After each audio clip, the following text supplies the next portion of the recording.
Hi, thanks for watching. Today I'm going to be unboxing the Spellbinder Platinum machine that I received for Christmas.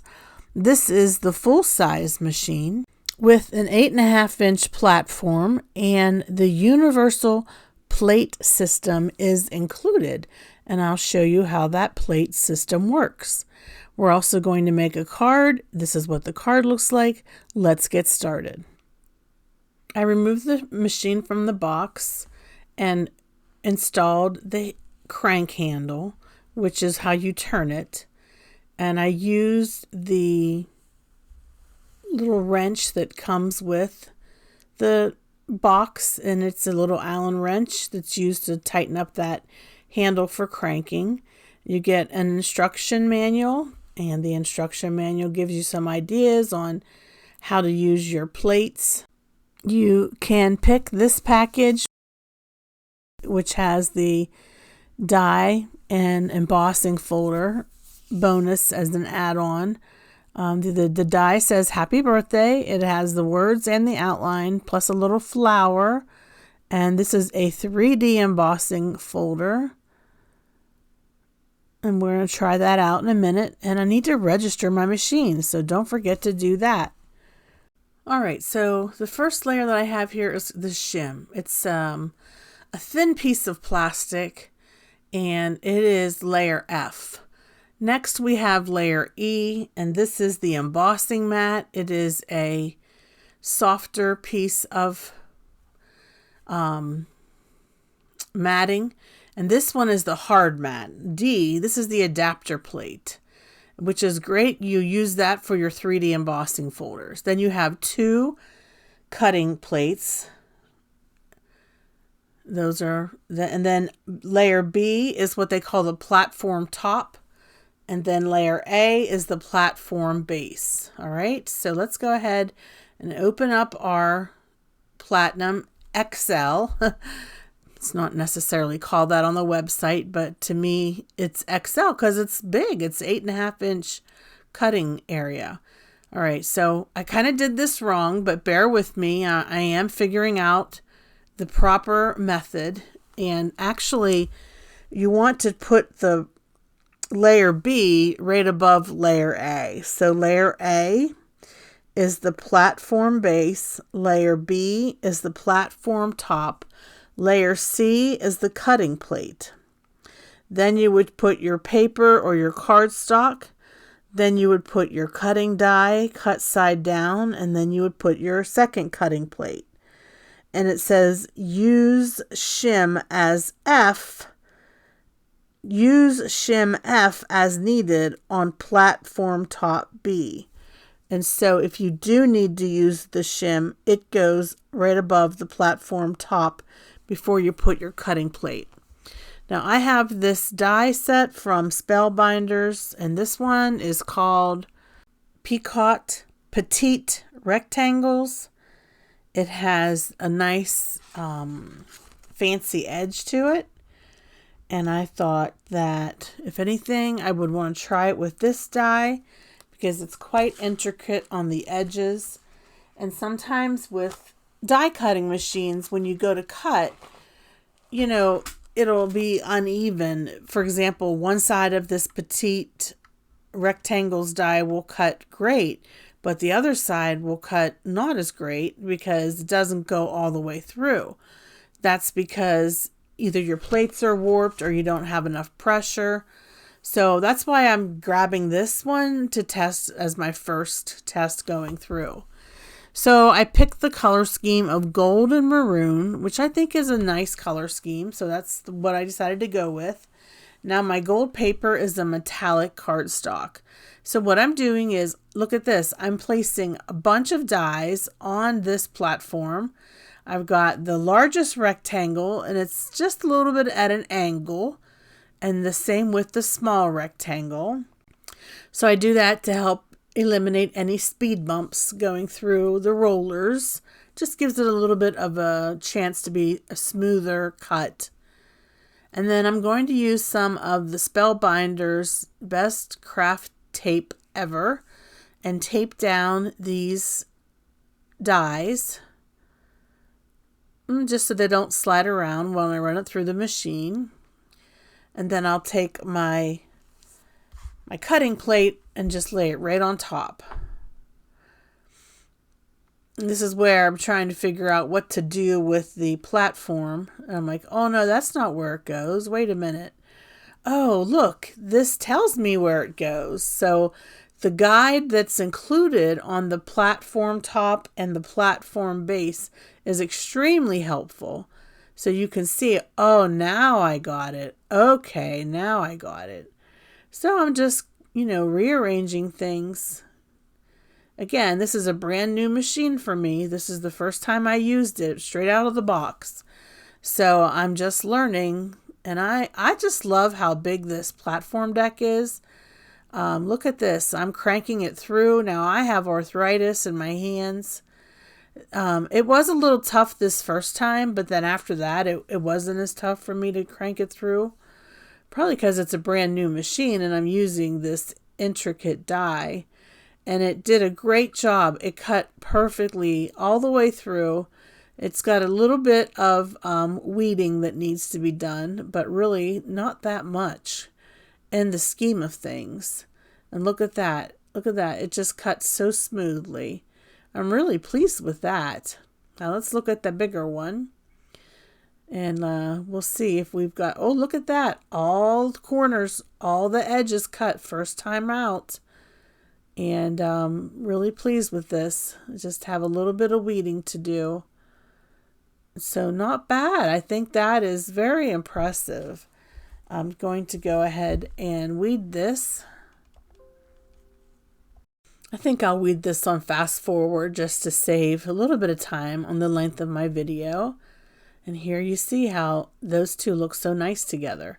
So I had a little bit of cleaning to do of my base because it had little pieces left on it. I did that off camera to save time. Then I grabbed my rectangles that I'm going to need for layering. And you'll see I have 3 dies laying here on this platform base. That's what's so nice about this size machine, is you can cut so many pieces at one time. All right, so I'm getting everything lined up here. I'll put my cutting plate on top and I'll roll it through. I only need to roll it through one time. It's not that intricate. These are just my rectangles, but perfect cutting. Not a problem. No issues. Okay. All right, so next we're going to just make sure that I have the right size of rectangles to make some layers on my card. And it looks like I need, no, it looks like I have what I need. All right, so we're just going to layer this up and we'll do our embossing folder next as an example to give you an idea of how to do the embossing folder. And then we'll finish the card. All right, so I am getting it ready and I'm trying to figure out what plates I need to do a 3D embossing folder sandwich. So I get the book out and it says that all I need is the adapter plate, the 3D embossing folder, and the platform base. Oh, okay, great. That's not too many plates at all. So there you have the platform base. And here you have the adapter plate, which is plate D. Now I'm going to roll this through. I rolled it through one time and voila, you've got this beautiful embossed paper. This is just a foil cardstock that I have in my stash. It has stars on it. I thought that would look pretty. Now I'm going to do a regular size embossing folder. Now this regular size embossing folder is from my stash. I did spray the paper a little bit. I lightly misted it with some water. It's a regular cardstock. It's not a foil cardstock. And I'm looking at my instructions and it says all I need is for a standard embossing folder is the cutting plate, the platform top, and the platform base. And by the way, this embossing folder is called Floral and it is from Spellbinders.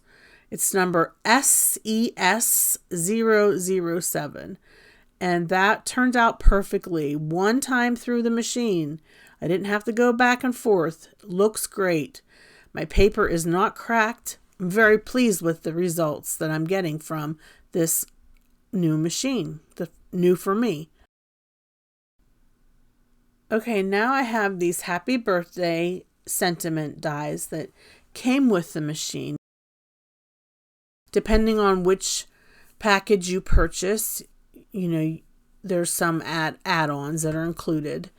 So mine included the happy birthday script with shadow die and floral flower and some foliage. All right, so I'm just going to use my scrap paper and just finding some space where I can fit both of these sentiments.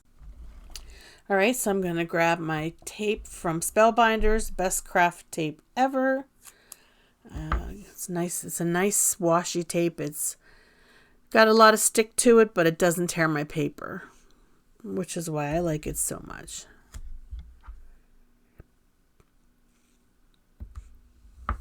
Now I'm going to use some maroon paper to do the outline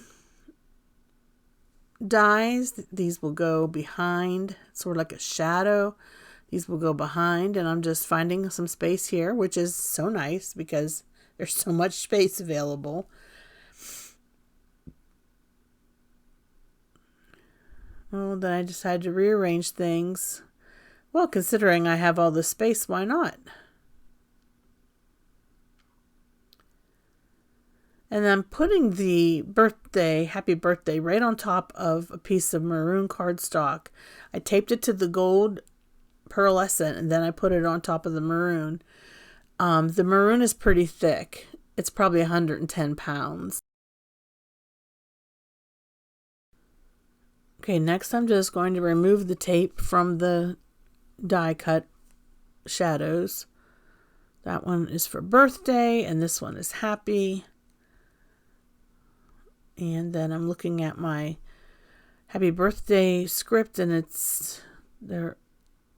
I'm peeling off the happy and the birthday. All right, the happy birthday die cut turned out great. No problem. Cut just like butter. Smooth like butter. All right, so I'm going to go ahead and use my maroon cardstock. This is actually 110 pound. And I'm going to use some gold foil cardstock, which is just a lightweight, probably like 80 pound. I'm going to run that through back and forth. It just gives me some options for my card. I don't know whether I'll use it, but I will save it to be used at another time if I don't use it today for my card. I have to do a little bit of weeding just to get that happy birthday to pop out. I think that's probably because I had that 110 pound cardstock using that.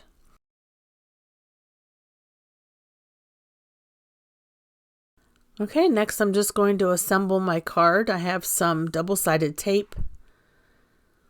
And I'm going, oh, by the way, I did cut out a gold, that gold pearl color. I guess it's gold pearlescent paper. I cut out this large rectangle. This is from the die set Petite Rectangles. Petite Rectangles. I don't know if I'm saying that right. Spellbinders. I'll have it linked below. If it's still available, I'll have it linked below. It just gives a little bit of an extra layer. That's why I decided to layer two of these together. Now they're exact same size. And so I just need to offset the maroon by just a pinch. Just to give it the look of that gold and behind it. So I'm taking my time getting this lined up right. Then once I have it where I want it, I can apply some pressure and then remove the tear tape.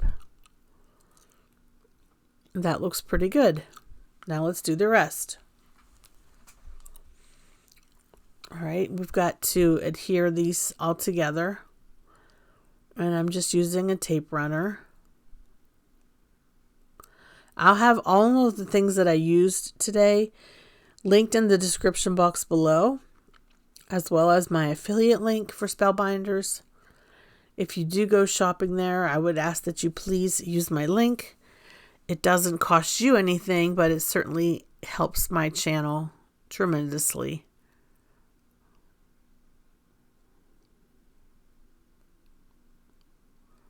And if you're new to my channel, I would welcome you to become a subscriber. That is to click the subscribe button and ring the bell so that you are notified of all my videos that take place. All right, putting that final small rectangle on, and there we have our base. It looks pretty good. What do you? And then I have a piece of gold cardstock and a piece of maroon cardstock. The gold is going to be my card base, and the maroon is going to be used on the inside. But first I'm going to get our happy birthday sentiment ready. Now I have everything adhered together. I have the happy birthday popped up on foam tape on the front, and I have the little flower, and then I'm going to use the gold cardstock for my base, and then this maroon is going to be a base on the inside. And on top of that will be a piece of white cardstock. So I'm actually putting a layer on the inside. That's something that my friend Candace does on all of her cards, and I think it looks really pretty and very classy. And I thought I would do it with this card because this to me is sort of like a fancy card because it's got all the fancy edging. You know, it's just not your normal cutout card with your normal edges. Okay, so this is going to be birthday card for somebody special. All right, and that will glue, not glue, but adhere right inside of there. And then I am going to use glue for the top here because I have so many layers and it's pretty thick. I just want to make sure it doesn't come off in the mail. And I'll speed this up for the sake of time.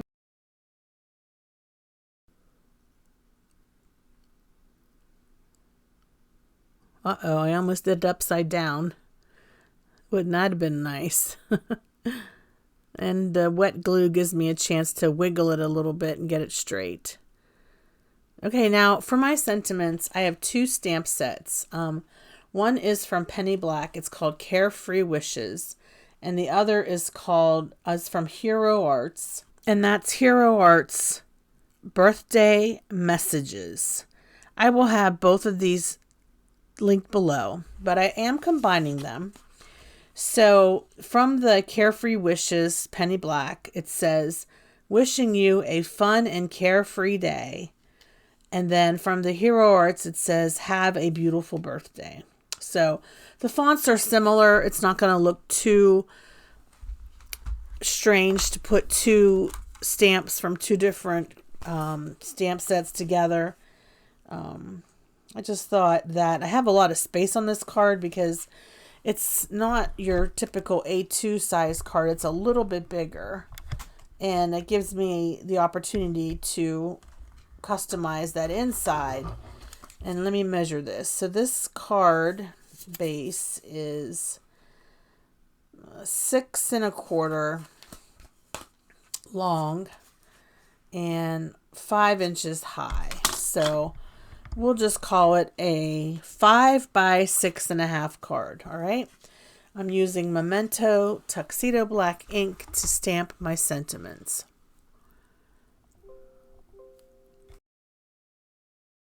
I put a piece of acetate on top just to test where everything is aligned, just to make sure I have it aligned right. So once I have it where I want it, I just pick that acetate up, and here we go. We're going to stamp the final alignment. And again, this is Memento ink. And the magnets sometimes interfere with me getting a good impression. So I grabbed my little stamping buddy and that worked out just fine. All right, let's clean our stamp and let's glue this to the inside. All right, I'm going to put these sentiments back inside, and this set from Hero Arts has a lot of great sentiments, and the font is bold, which is something that I like. And then Penny Black has great sentiment sets. This is one of many that I have from Penny Black that I use time and time again for my birthday cards. All right, now that I have my sentiment, I'm going to go ahead and finish the inside of my card. And I'm going to use tape adhesive. I thought I was going to use glue, but I guess I changed my mind. And I'm using just some tape to adhere this to inside my card base. Getting this lined up. You know, I never get it right on the first try. I don't know about you. That looks great. Okay, so to finish this off, I'm going to grab some flat back pearls.